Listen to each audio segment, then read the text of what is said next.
alegria, quero saudar a todos com a paz do Senhor.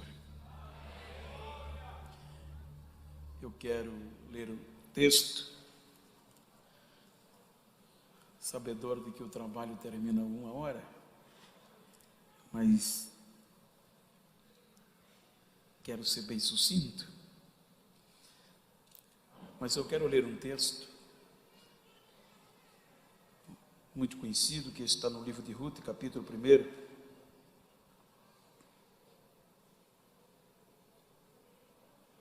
Versículo 22, a parte A. O texto diz o seguinte: assim Noemi voltou, e com ela Ruth, a Moabita. Amém? Queiram tornar os nossos assentos.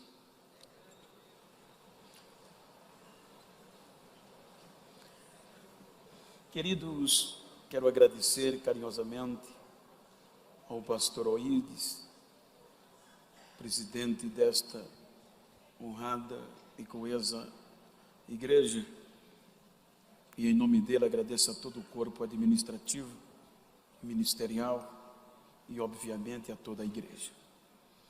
Quero agradecer ao pastor Henrique, pastor Samuel, pelo convite e, obviamente, também ao pastor Carlos Maia, meu amigo, presbítero Ricardo, que nós temos uma amizade há dias e há anos. Eu gostaria de citar o nome de todos, mas vou ser bem sucinto, os irmãos me compreendam até um pouco da rapidez, como também quero agradecer a Deus por rever pastor Leandro, pastor Leonardo, o Gercinho, o Adelino, que eu tenho esta consideração como filho, a Eliana com o pastor Leandro, e em nome deles a todos os demais amigos, registrando a minha gratidão ao pastor Marcos Antônio, pelo carinho da receptividade, que Deus recompense-os. Queridos, em rápidas palavras, eu gostaria de ser sucinto e falar-lhes sobre resgate improvável. Digam comigo, resgate improvável. Quando nós observamos o texto e todo o seu contexto histórico, biográfico, os irmãos hão de convir que o próprio contexto escrito e os anais da história nos mostra que a improbabilidade, a impossibilidade de nós podermos ler este texto na visão humana seria impossível. Tendo em vista por alguns motivos particulares. O primeiro motivo, os irmãos hão de convir que o capítulo 1, ou próprio a ênfase do livro, diz que todos os acontecimentos nele escrito foi justamente em um dos períodos mais caóticos da história de Israel, no período em que os juízes julgavam Israel. Então, a primeira impossibilidade que até hoje conturba alguns eruditos é como este livro, composto de 4 capítulos e cerca de 85 versículos, ele foi escrito independente, tornou-se uma obra independente do livro dos Juízes. Então, dentro deste contexto, seria impossível, tendo em vista que os acontecimentos eram para trás escrito e inserido no próprio contexto do livro dos Juízes. Em segundo lugar, é o protagonismo deste livro, dessa história, que quem protagoniza a história é Ruth, a Moabita. Se nós lermos o capítulo 23 de Deuteronômio, os irmãos hão de perceber e hão de ver que todos os moabitas eram excluídos de entrarem na Assembleia do Senhor. Então, tanto pela ótica humana como pela ótica da lei, seria impossível nós estarmos lendo esta história independente dos acontecimentos e dos escritos dos juízes. E quando nós observamos todo este contexto, a Bíblia diz que justamente neste período que os juízes julgavam Israel, desencadeou uma fome sem precedente na história de Israel, por conta da decepção espiritual que o povo se conduziu diante de Deus. Então nós percebemos que esta fome fez com que uma família judia, hebreia, da região de Belém, da cidade de Belém, fosse afetada por esta crise, mas ainda não tinha se esvaído as esperanças, mas mesmo assim partiu Elimeleque e Noemi para as terras de Moabe. Então agora, por conta da crise, esta família rompe as fronteiras de Israel e vai habitar em Moabe. Moabe sendo uma terra excluída. Moabe, pelo próprio Deus, estava distante das realizações das promessas. Então a Bíblia diz que habitando-os em Moabe por um período de tempo, a morte vem e leva Elimeleque, o pai da família. Então é quando a Bíblia diz que isso trouxe um dano familiar, pois eles estavam além das fronteiras de Israel, em uma terra excluída. A notícia era que Israel ainda estava em crise. E eles migraram tentando prosperar em Moabe. E quando tudo parecia bem, a morte vem e tira o esteio da casa. O marido, o provedor, é tirado de uma forma inesperada. A Bíblia diz que os dois filhos, como homem em uma cultura machista, tomam a dianteira. Mas ao cabo de 10 anos, que se casaram com duas mulheres excluídas de entrar nas Assembleias do Senhor, eles se casam-se. Mas ao cabo de 10 anos, inexplicavelmente, a história nos dá subsídio, mas inexplicadamente eles morrem. Então a Bíblia diz que ficou desamparada Noemi de filhos e de marido.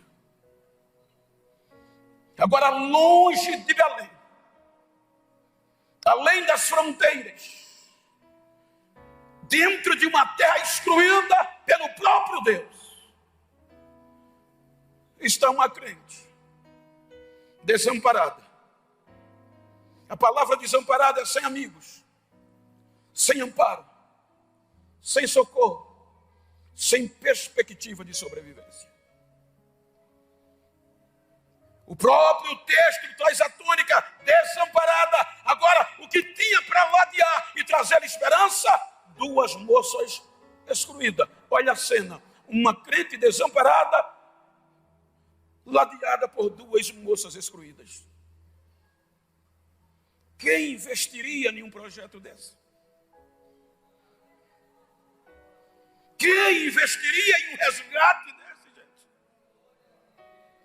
Olha a túnica, a ênfase, desamparada e ladeada como socorro por duas moças que Deus proibiu de entrar na sua casa. Então a volta era, não podia pensar. Você investiria em argumento para resgatar alguém nessas circunstâncias? A Bíblia nos mostra que agora, para piorar, a notícia começou a chegar. A crise saiu de Belém. E Deus está abençoando o povo em Belém. Então agora vem a consciência. Por que eu saí? porque não convenci o meu esposo de esperar no meio da crise. Porque eu não falei com o meu esposo que é melhor ralar, é melhor até deixar o cabelo cair na crise, mas sabendo que ali Deus está, do que tentar melhorar aonde Deus não está. Agora a opção era: eu fico ou eu volto. Para ficar era mais fácil. Já morreu o marido, já morreu os filhos, tem 2 instruídas, então a história já acabou. Para voltar era mais difícil. Porque para voltar tinha que encarar os dedões na cara. Para voltar tinha que encarar alguém e dizer: bem feito. Porque a notícia da miséria dela já estava em Belém. Porque eu costumo dizer, para falar dos nossos sucessos, para falar de nós, quando nós estamos na mídia, é fácil. Mas para falar de nós, quando a gente lava carro, nem todos têm coragem. Mas para falar dos nossos fracassos, das nossas misérias, você nem precisa pedir. As pessoas têm prazer em compartilhar. Então a notícia em Belém já era: sabe quem está na miséria? Sabe quem está aos cacos? Sabe quem não tem mais esperança? Noemi. Então para voltar era mais difícil. Mas o texto que a gente leu, no versículo 21 diz que o Senhor foi lá além das fronteiras. O versículo 21 mostra que ela diz: o Senhor me fez voltar. Então ela só voltou porque o Senhor foi lá, aonde ninguém tinha coragem de ir, aonde ninguém investia mais. Tinha uma crente de história, que mesmo os cacos, os bagaços, a cinza, Deus investiu o seu melhor para ir lá buscá-la de volta. Aí a Bíblia diz que, levantando-se ela, chamou as 2 noras e resolveu voltar para Belém. Mas em síntese, quando ela chega a um certo ponto da estrada, a ficha cai, ela dispensa as noras dizendo: voltem, filhas minhas. Em síntese, eu estou voltando os pedaços, eu estou voltando acabada, eu não tenho o que comer, eu não tenho o que vestir, eu não tenho onde dormir, e eu não posso dar mais filho a vocês. Para vocês casarem, eu estou velha. A comoção fez com que as 3 se abraçassem e chorassem. A Bíblia diz que o choro foi em voz alta, em gritos. E no meio do choro, uma das noras, chamada Ofra, resolve voltar para os seus pais. Mas a Bíblia diz que a outra não voltou. A outra tomou uma decisão, gente. Sabendo que era excluída, baixou a cabeça e não quis voltar. A Bíblia diz que Noemi insistia para ela voltar. Ela dizia: não insista para eu voltar. Mas filha, eu não tenho nada para te dar, nem comer, nem dormir, eu sei aonde eu vou, não importa. Aonde você for, eu vou. Aonde você passar a noite, eu vou passar. O teu povo vai ser o meu povo, e o teu Deus vai ser o meu Deus. E outra coisa que não seja morte vai me separar de ti. Para acompanhar alguém de sucesso, mas é fácil. Mas para acompanhar alguém nas cinzas, só Deus. Só Deus. Nada vem por acaso, gente. Tudo é uma decisão. Eu volto. Veja que a mulher na miséria não prometeu nada. Eu aprendi aqui que foi Deus que interveio. Por quê? Porque ela é excluída.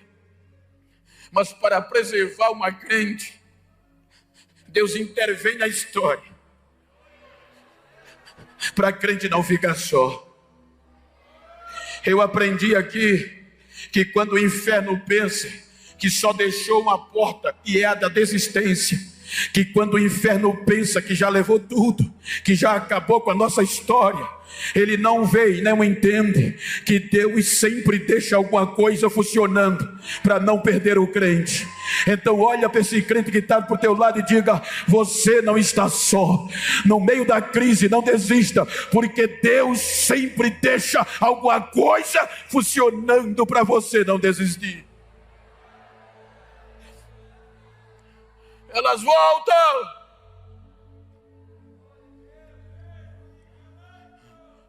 O texto que a gente leu diz assim: voltou Noemi com Ruth, sua nora.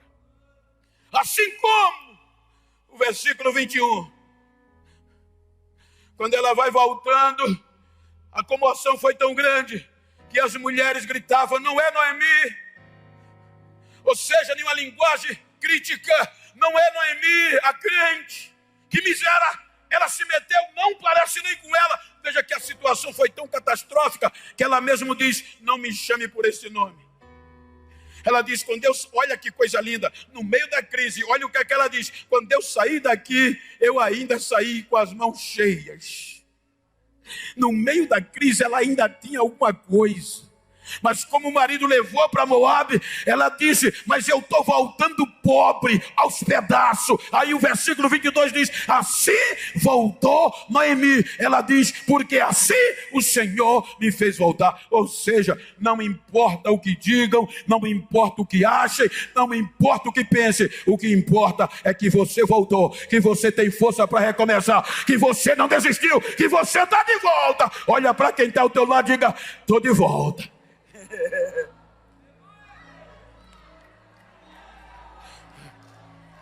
Alguém não vai gostar. Diga para ela: alguém não vai gostar. Alguém vai fazer biquinho, mas eu estou de volta. Vai ter que me engolir. Eu estou de volta.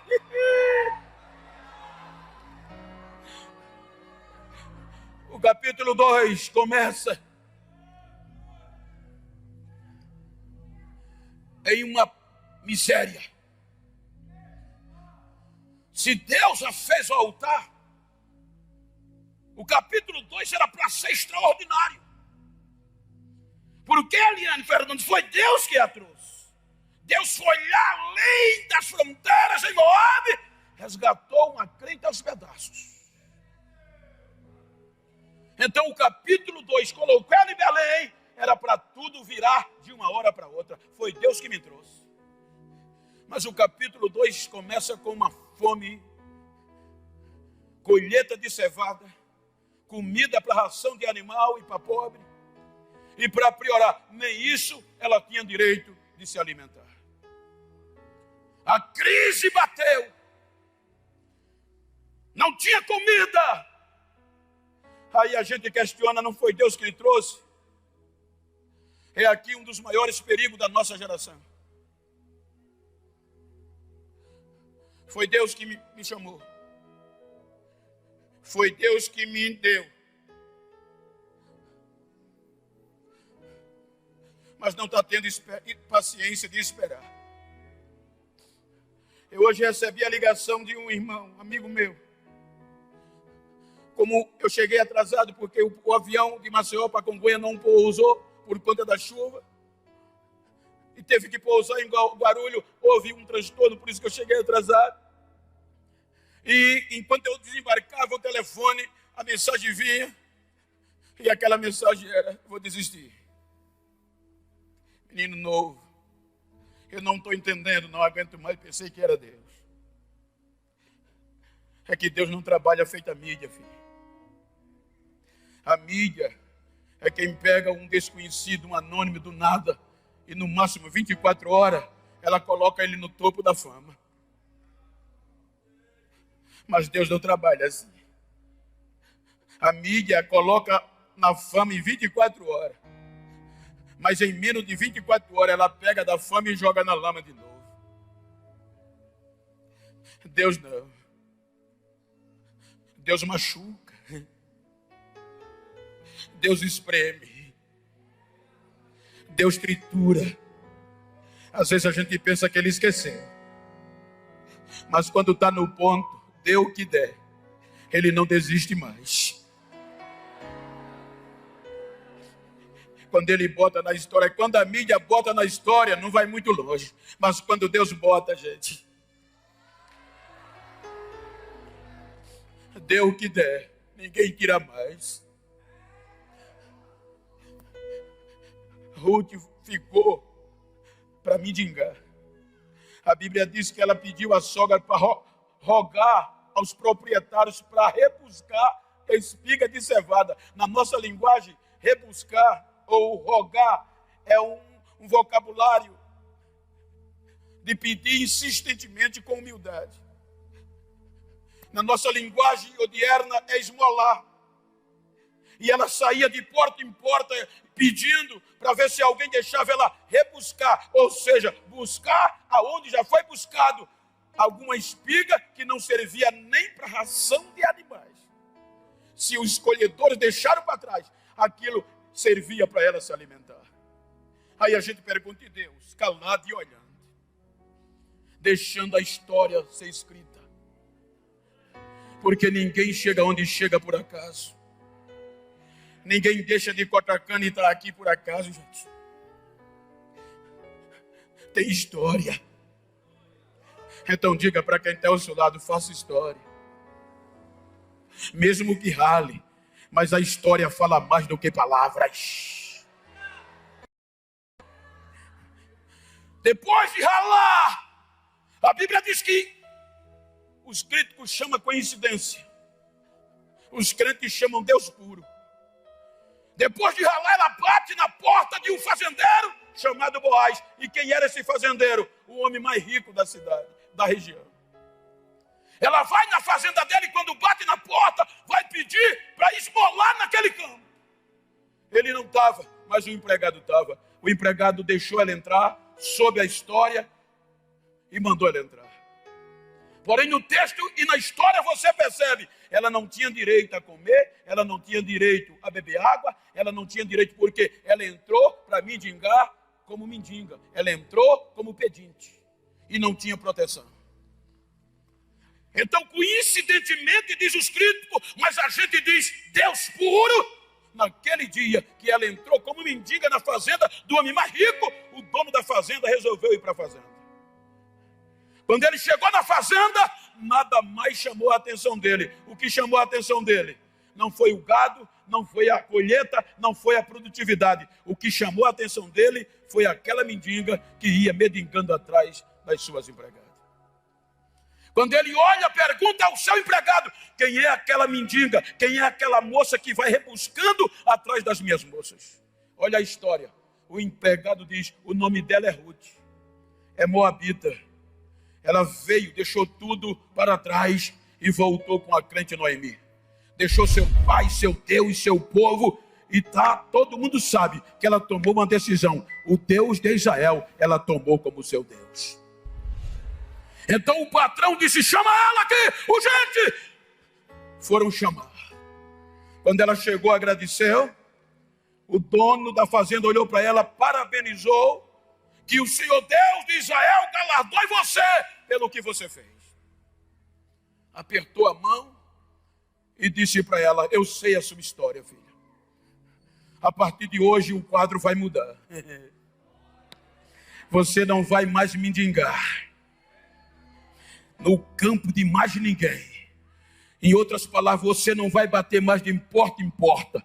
Você não vai ser considerada mais como mendiga. Você vai vir na minha fazenda, vai colher a hora e o dia que quiser. E tem outra coisa, a hora que der sede, você vai beber água. A hora que der fome, você vai lanchar. E ninguém vai tocar um dedo em você. Sou eu que estou determinando.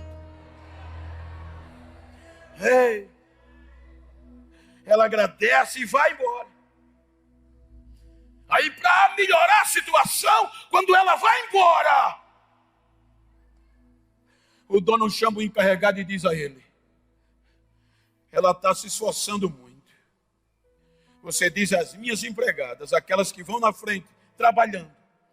Era costume, elas colhiam as melhores espigas, colocava no cesto, amarrava o fecho e ia para a eira.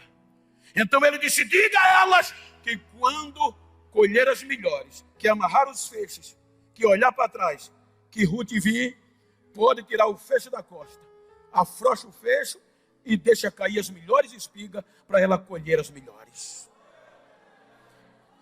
O problema não está na história nem no dono. O problema para quem vai recomeçar é quem muitas vezes vai na frente.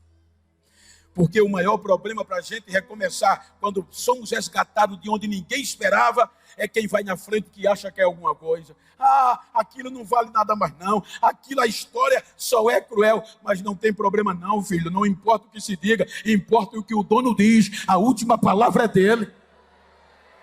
Então eles alavam, colhia o pelo, o sol, apertava o fecho antes de chegar na eira. Quando olhava para trás, já vinha Ruth, que todos chamavam de mendiga. Já vem a mendiga. E agora? A ordem é afrouxar o fecho. Afrouxava o fecho e as espigas iam caindo. E ela só ia apanhando, mesmo que não quisesse, mas foi o dono que mandou. Então diga para quem está ao teu lado, só para chatear, diga: a partir de hoje, depois desta vigília, pode ser que alguém não entenda, pode ser que alguém não goste de mim, mas vai ter que afrouxar o fecho, vai ter que afrouxar o fecho, porque Deus tem coisas maiores para mim.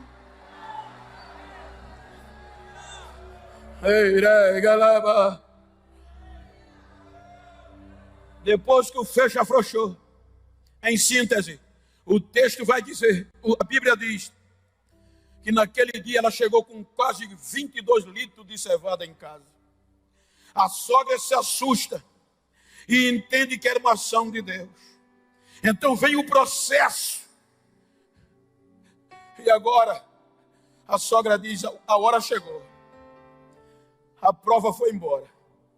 Agora você vai se lavar, vai botar um vestido e vai descer a eira e vai se humilhar. Porque este homem é o remidor. Ela fez tudo isso, só que ele não era o remidor. Tinha outro que tinha o direito de remir. Tinha outro que tinha o direito de resgatar e assumir.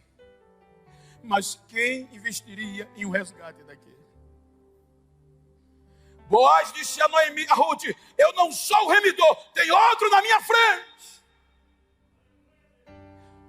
Vá para casa, minha filha. Ela vai.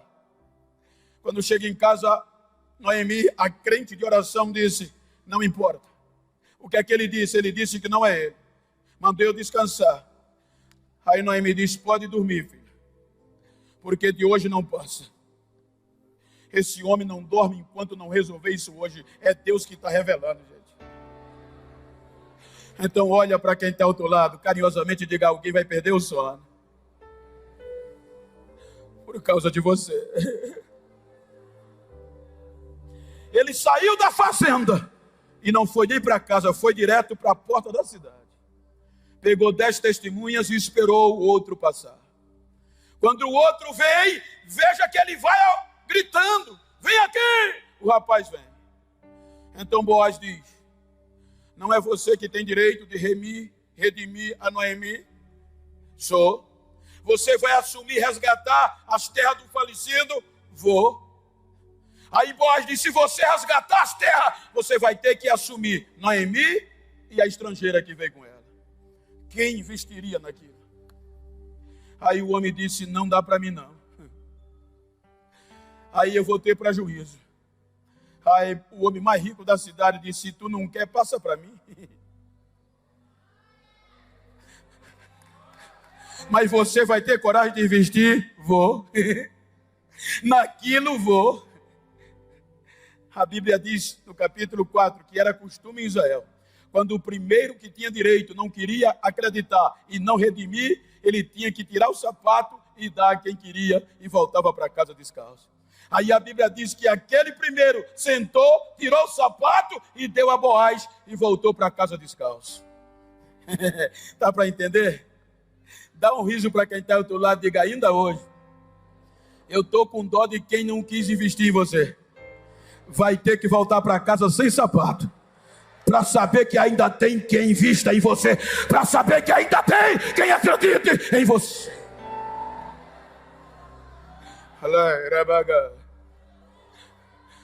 Boaz assumiu. o homem mais rico da região. Não demorou muito, a Bíblia diz que quem era instruída e começou como mendiga, agora se casa com o homem mais rico da cidade e se torna a fazendeira mais importante da região. Agora Ruth era quem dava ordem na fazenda.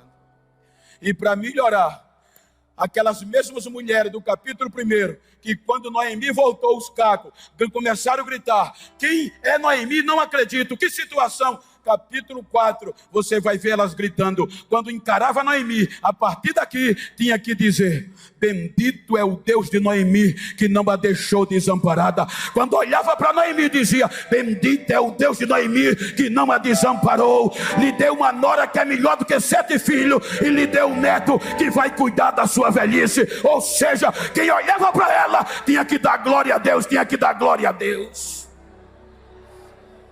E a instruída, não vou citar, mas vou só dar um exemplo. Me permita mais uns 5 minutos. A instruída, o que é que Deus faz? Deus mexeu em 42 gerações para botar o nome dela na história. No Antigo Testamento era impossível. Quando você vai ler o Novo Testamento, você gostando ou não, querendo ou não, vai ter que encarar. O Novo Testamento começa: geração, o maior projeto, a maior revelação de Deus à humanidade. Olha quem está no projeto: geração de Jesus Cristo, filho de Davi, filho de Abraão. Aí Mateus diz: Abraão gerou Isaac, Isaac a Jacó, Jacó gerou a Judá, Judá gerou a Perez, Perez a Esrom, Esrom a Naasson, Naasson a Salmão, Salmão gerou Boaz, Boaz casa com Ruth. E está lá. Boaz casa com Ruth e gera Obed, Obed gera Jessé e Jessé gera Davi. A gente prega de Davi, a gente vê o nome de Davi, a estrela de Davi, o reino de Davi, mas quem é avô sabe o que eu vou dizer: o neto aprende mais com a avó do que com a mãe. Então Davi sentava na coxa de Ruth e dizia: vovó, a senhora tem história, vovó, ora por mim. E Ruth dizia: Deus te abençoe, você vai ser grande, você vai ser rei.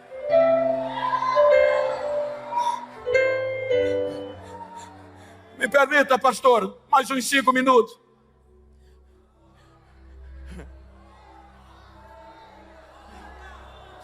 Você já ouviu? Olha eu aqui. Quem tinha coragem de investir em mim? Cortador de cana ruim. E diziam: esse nego não vale o que come. Mas Deus ainda resgata quem ninguém acredita.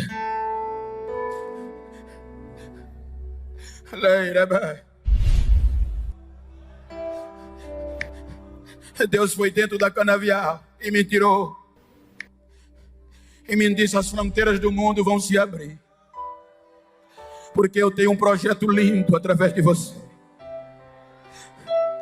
Você vai servir de exemplo para quem quer desistir, para saber que eu ainda acredito. Quem acredita que Deus ainda vai além de fronteiras para resgatar quem ninguém tem coragem de resgatar mais. Me salvou, me batizou com o Espírito Santo.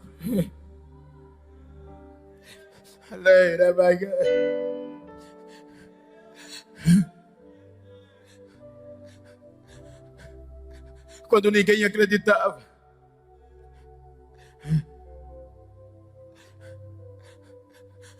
em um culto, o pregador me deu a profecia de que eu ia viajar o mundo pregando o evangelho, dentro da cana, a igrejinha. Depois de 3 dias daquele culto, um grupo de obreiros foi tentar, pela experiência e pela amizade, dizendo: Genival, é impossível, é improvável. Esquece aquele culto. Nunca vai acontecer. Mas por quê?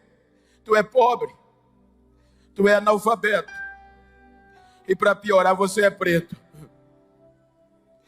Te conforma E como eles eram obreiros, eu quis acreditar. E eu decidi, nunca mais eu entro numa igreja. No outro dia eu fui orar de manhã, meia hora para me despedir. E quando terminou a meia hora, eu fui me levantar e não consegui mais. O Espírito Santo dizendo a mim: fui eu que te achei. Foi eu que investi. Fui eu que resgatei. O homem pode não acreditar, mas eu acredito, eu não desisto de você. Eu passei quase 7 horas depois orando, chorando, gritando. Quando eu saí dali, o Espírito Santo disse: eu vou te mostrar quem sou eu. Quando eu cheguei perto de casa, a notícia veio que a minha filha tinha passado mal, estava no posto de saúde. Eu voltei para o posto de saúde, o médico disse: eu fiz o que pude, mas ela já morreu. Eu peguei a criança no colo, fui voltando para casa. E as pessoas zoando de mim: cadê o teu Deus? E o Espírito Santo dizendo: vá para casa não, volte para a igreja. Que eu vou lhe mostrar que eu não olho como o homem olha, eu não vejo como o homem vê, eu não trabalho como o homem. A proposta está de pé. Quando eu cheguei na igreja, que joguei a criança, o doutor foi, a enfermeira foi, os vizinhos foram, cercaram a igreja. Quando eu gritava acabou, a voz de Deus chegou e Deus disse: foi eu que trouxe aqui para lhe dizer que eu ainda acredito. Não deu 10 segundos, a menina começou a embolar e ficou de pé dando glória a Deus. Ele ressuscitou na hora, minha filha, para mostrar que Ele é Deus.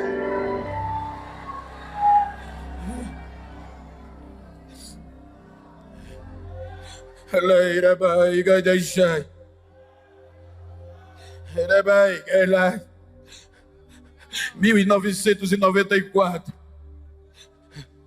Eu pensava que em 95 ia acontecer. Com 2 anos depois, aqueles mesmos amigos que me disseram para desistir começaram a zoar, dizer: cadê? Qual foi o país que você foi? Em 97 foi a primeira vez que eu recebi o nome pregador internacional. Porque eles olhavam para mim zoando e diziam: ô internacional, qual foi o país que você foi? Eu ainda dentro da cana. 15 anos depois. 15 anos. O telefone toca. Era o secretário-geral da minha convenção. Genival, pois não? O pastor presidente de Alagoas pediu para você se preparar para pregar nas convenções. Agora do Canavial para o maior trabalho das Assembleias de Deus em Alagoas. Daqueles que iam na frente, os catedráticos ouviram, procuraram o pastor e disseram: pastor, aquele cartaz é verdade? Porque o cartaz na margem da BR-101, na capital.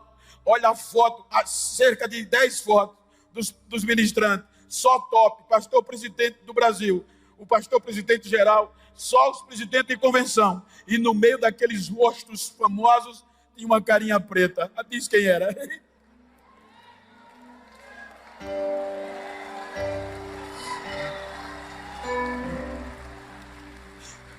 Aí os que iam na frente correram para o pastor e disseram: pastor, o senhor vai ter coragem de botar esse nego para pregar? Vou. O senhor sabe que ele é da roça? Sei. Sabe que ele é analfabeto? Sei. Sabe que ele não tem cultura? Sei. O senhor perdeu o juízo? Não. O que é que houve, pastor? Deus mandou afrouxar o feixe, então eu vou afrouxar. E afrouxou o feixe. E olha onde eu estou, olha onde eu estou, olha onde eu estou. Depois que o feixe, Deus ainda resgata.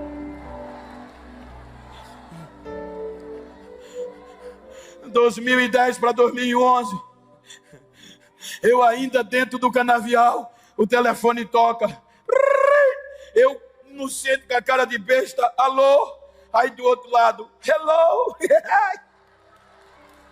era a Europa. 2012, América. 2011, América. 2012, eu não sabia nem falar, só fui dizer arigato, yeah, arigato.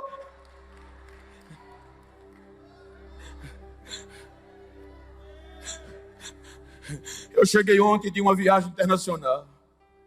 Só fiz trocar a mala e me preparar para vir para cá. E os meus ombros vieram molhados de lágrimas porque não queriam me deixar vir. Hoje eu viajo o mundo todo pregando o Evangelho. Hoje eu prego nos maiores trabalhos do Brasil e nas convenções gerais. Sou merecedor? Não, é porque Deus ainda resgata os improváveis. Só Deus faz isso. Em um púlpito tão desejado, colocar um lavador de carro e um cortador de cana preto junto.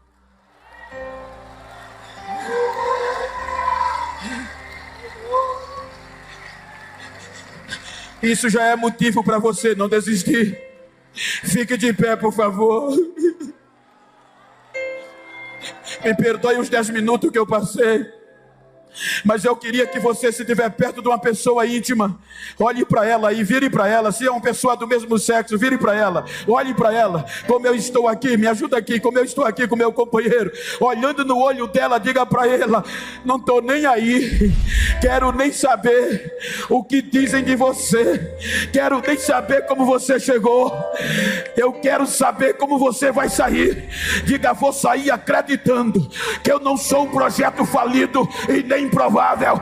Eu acredito que Deus ainda resgata. Diga: depois de hoje, que encontrar quem não acredita em mim, diga que a casa dele caiu. Eu não sou um projeto falido, eu sou um projeto da mão de um Deus vivo. Abraça ele.